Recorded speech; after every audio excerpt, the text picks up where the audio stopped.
It started the way every great story starts. Too fast, too intense, too good to question. He remembered things she mentioned once, in passing, weeks ago. He texted good morning and good night every single day. He said things like, "I've never felt this way about anyone." By week 2, she told her friends she'd finally found someone who actually saw her. She was right about one thing. He did see her. He was paying very close attention, just not for the reason she thought. 6 months later, she barely recognized herself. She was anxious before every text. She apologized for things that weren't her fault. She couldn't remember the last time he made her feel the way he did in week 2. What happened in between has a name. Psychologists have studied it for decades. This isn't a love story, it's a pattern. And by the end of this video, you'll never be able to unsee it. This pattern has a clinical name, the idealize-devalue-discard cycle. It has 3 stages, and understanding all 3 is what makes the pattern visible instead of confusing. Stage 1, idealization.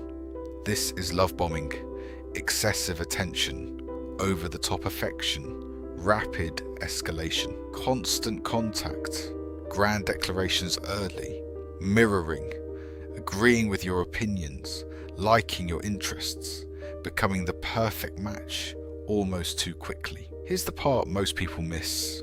Love bombing isn't about affection, it's about speed.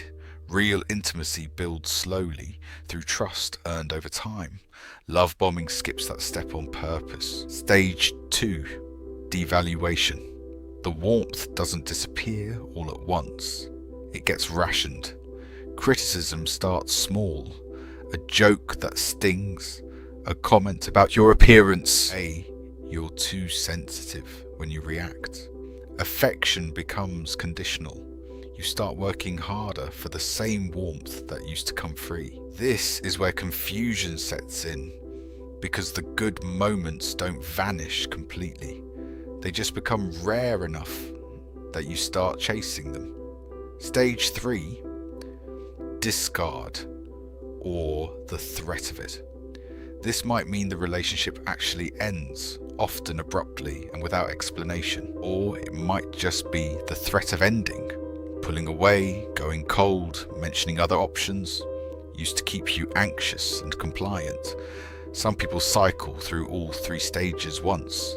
Others do it on repeat, sometimes over years, resetting to idealization just often enough to keep you from leaving. Let's walk through how this actually plays out. Not in theory, but in the small moments people live through without realizing what they're inside of.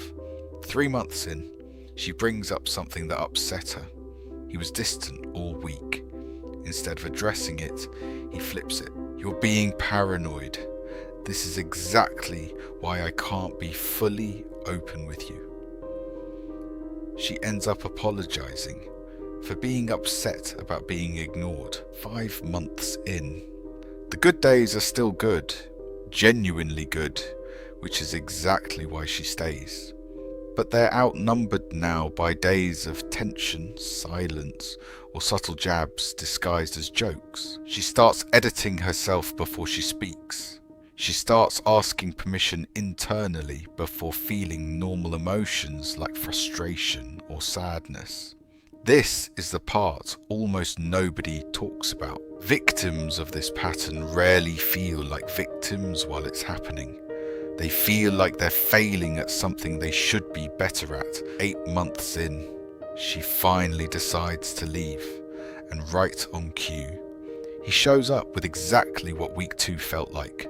The attention, the intensity, the apology that sounds sincere, and it works because it's not fake. In that moment, he usually does mean it. That's what makes this so hard to escape. It's a cycle that resets just often enough to make you doubt your own read on the relationship. So why does this happen? What does the manipulator actually get out of it? Control, mostly, but not in the cartoon villain sense. For someone who struggles with a fragile sense of self, A. Having a partner whose emotional state depends entirely on your approval is intoxicating. It's not usually a calculated master plan. It's often a pattern learned early, sometimes from their own upbringing, and repeated because it works. It keeps people close, keeps them trying, keeps them from leaving. That doesn't excuse it. Intent and impact are different things, but understanding this removes some of the mystery. And mystery is what keeps people stuck, turning the question over and over. Why would someone who loves me do this? Here's the uncomfortable truth. The traits that make you a great partner, empathy, patience, the willingness to see the best in someone, are the exact traits this pattern exploits. It doesn't target weakness. It targets generosity. That's not a flaw to fix in yourself. It's information. If you recognize any part of this, in a relationship, a friendship, or even a boss, here's what actually helps.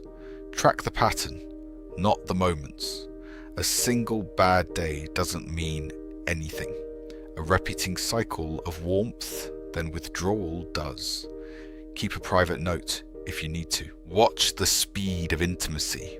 Real connection rarely needs to move at emergency pace. If someone's rushing you towards commitment, ask why the rush is necessary and trust the discomfort, not the explanation. That gap between your gut and their story is the most reliable signal you have. This isn't about becoming suspicious of everyone who's kind to you. It's about knowing the difference between kindness that's consistent and kindness that's a tool. If this helped you see something more clearly, subscribe. We break down one hidden behavior pattern like this every week. And if you've lived through this cycle yourself, you already know something most people don't. Once you see it, you can't unsee it.